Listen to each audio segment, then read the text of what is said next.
Hi everyone, my name's David Reid and I'm the Education Support Officer for Digital Learning across all schools in East Lothian. And over the course of the next few minutes, I'm going to be explaining exactly what the East Lothian Learning Library is all about. It's a learning hub that hosts all sorts of continued professional learning for staff members, including admin, teaching staff, support staff, and anyone involved in the school. The first thing you're going to be presented with is the landing page for the Learning Library when you click the link that's been provided. Now, we have enabled a single sign-on for the Learning Library, so once you've signed on once, using this button, sign in with your Edubuzz account, you will never see this page again, you will just be automatically logged in. We are looking at a couple of ways in which we can make this nice and accessible through adding a little button to your shelf, but those will come further down the line and maybe in the next school year.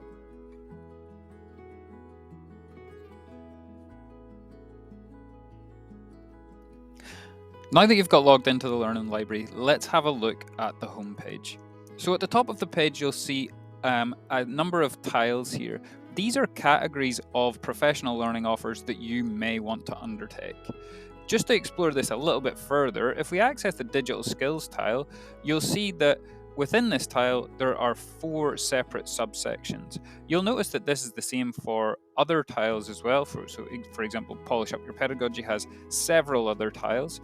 And within this, you can see Chromebook accessibility, and then you've got a series of videos that are available related to Chromebook accessibility. A little bit about the details in which you find these videos is they all should have really clear video titles. So Select to Speak, which is a screen reader built into Chromebooks.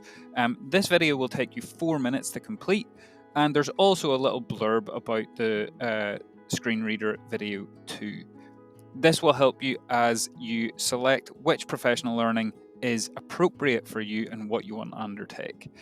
We've also put a rating system on here, which I'll show you a little bit later on, but this helps to see how well videos are being received, and the rating is part of the video built into the end, which all staff just need to score on a 1 to 5 scale. You can see you can toggle through these subcategories, which allow you to access different videos down below. And moving on a little bit, just one thing that we've added as well is you'll see that one of the tiles is grayed out, which is called a bookmark lessons. So the bookmark lessons actually remains grayed out unless you actually bookmark any lessons, and you can do that by simply clicking on the little bookmark bar here. So for example, if you only had a few minutes and you maybe wanted to prepare for some time out of class or some professional learning or an in-service day that you knew was upcoming, you can bookmark some of these lessons and they appear in your bookmark lessons, which means you don't have to go and find them all over again.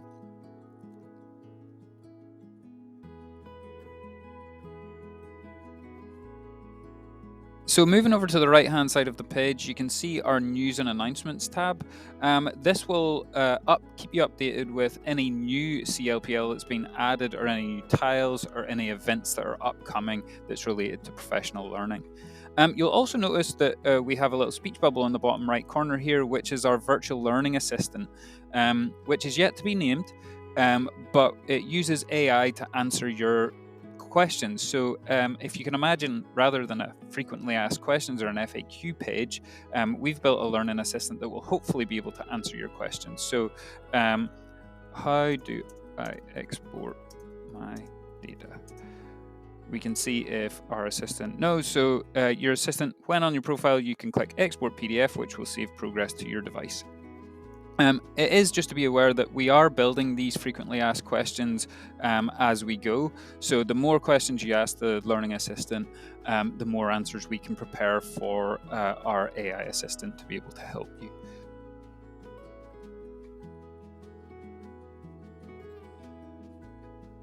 So before we have a look at our menu button here up in the top right, what we're going to do is we're going to actually look at what a lesson looks like.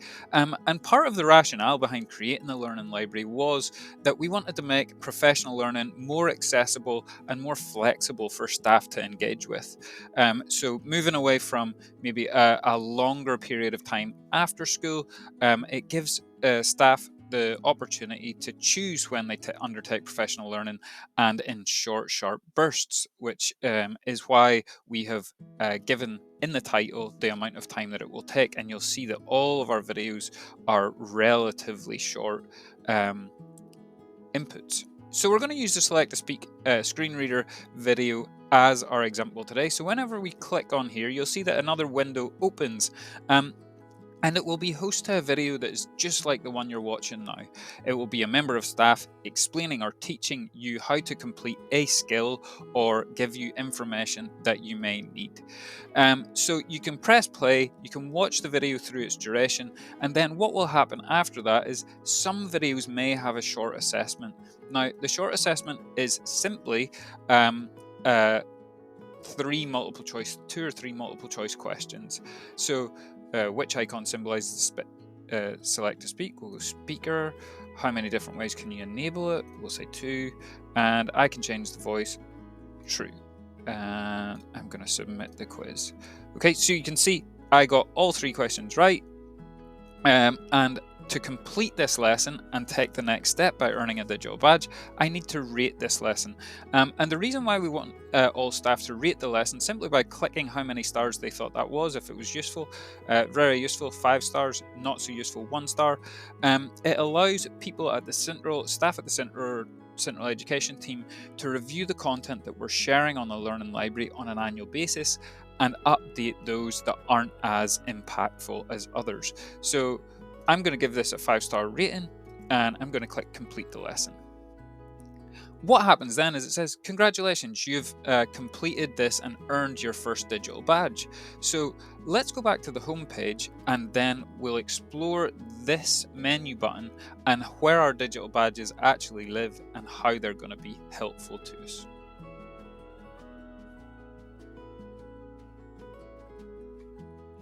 So just to recap, we've logged into the Learning Library, we've explored the homepage, we've used the Learning Assistant, we've completed our first lesson, and apparently we've earned our first digital badge, but we don't actually know what that digital badge means and how that can be useful for us in the future, but that's what we're going to explore next.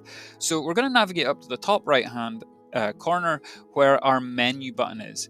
And by clicking on the menu button, you'll see lots of additional sub-pages. Now, just to highlight, as an admin and one of the creators of the Learning Library, I have access to some pages like Review All User Progress, Admin Dashboard, and School Statistics that staff in the first instance will not have access to. So we're going to focus on my profile, the calendars, and EduHub. Hopefully further down the line, we'll give some staff the ability to create new lessons so that they can put content on the Learning Library if they so wish. But for now, it's really the Central Education team that are creating the content for the Learning Library.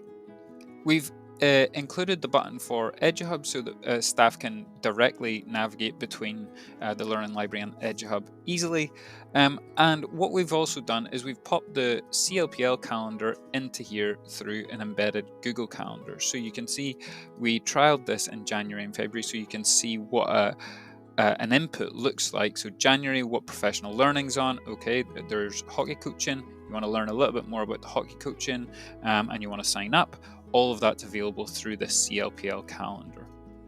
So again, in February 2025, we had some diabetes training. You've got all of the information plus your sign-up form.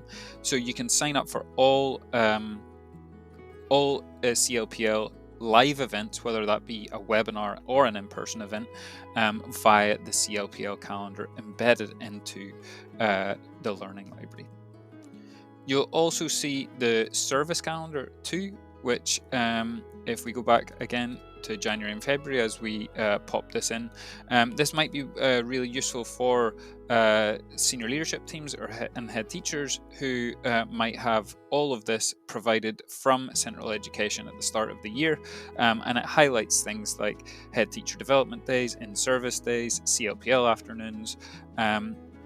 Nice and handy to have as a reference point during the school year to see what's still upcoming. So those are the two calendars that we have embedded in, and we have EduHub embedded in as well. But what's maybe most interesting is how we gather all of the information that you've completed on the Learning Library and how we store that. So this has been built exclusively by the Digital Learning team, so all of the data is hosted in East Lothian Council and doesn't leave, and it's all built in within your Edubuzz email address. So as you can see, when we click on the profile within the menu, you can see that we've got a level which actually takes you through from beginner to novice to proficient to expert, and it's leveled on how many lessons you complete. This is just gamifying the Learning Library a little bit. It doesn't mean anything. No one reviews what level you're at. It's just for personal recognition. It also shows you how many badges you've earned. So I've earned 44 badges so far, how many lessons I've completed, and the total amount of time that I have spent on the Learning Library completing lessons. Now, this time doesn't account for the time that you're exploring. It's just the amount of time that you spend watching the content.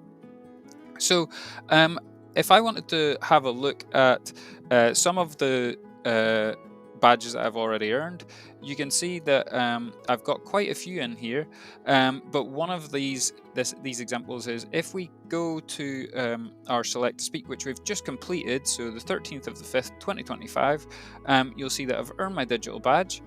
This is what the title of the learning's called, and in this little button, this little information button, it gives you a badge summary of what exactly you have learned by watching that 4-minute video.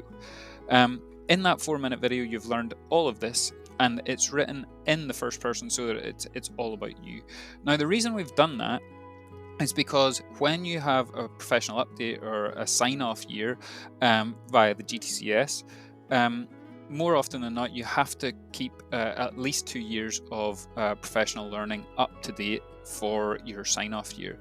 Now, there's 3 key pieces of information that the GTCS ask for. They ask for the title of your learning, which is here. They ask for the date that you completed it, which is here. And they also ask for a summary of what you've learned, which is often a quite tricky part to recap if you've completed the professional learning a few months ago.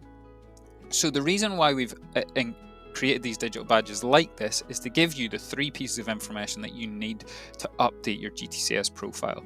So you've got the title, you've got the date, and you can copy and paste this summary into your GTCS profile to allow you to keep that up to date, nice and easy, and hopefully save you a substantial amount of time when it's that sign-off year of yours. You can obviously show all badges. As a creator of the Learning Library alongside Shane, some of my badges look a bit different because we test a lot of things. So for example, you can see some badges here that are looking different. All of yours will be designed and applied as you complete each lesson, and you'll be able to find them in this menu under your profile heading. If you are, for whatever reason, moving roles or moving jobs and moving out with East Lothian Council, you can always export all of your progress so you can take that with you so you don't lose all of the summaries and all of the professional learning that you've completed. Equally, if you change schools, so for example, if you move from one East Lothian school to another East Lothian school, you can request to change schools so the information here is all updated accordingly.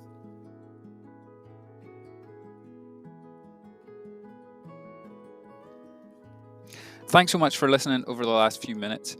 I really hope the Learning Library proves to be a platform that makes professional learning a little bit more accessible and flexible and supports staff with accessing the content that they need. please do get in touch with the Digital Learning team, myself, David Reed, or Shane Ewing, if you have any suggestions or improvements for the Learning Library, as we would like to make this a platform that is exactly what teachers need it to be. Thanks again for listening. I hope you have fun exploring the Learning Library and earning some badges, maybe over the course of today. Thank you very much, and I will see you all soon.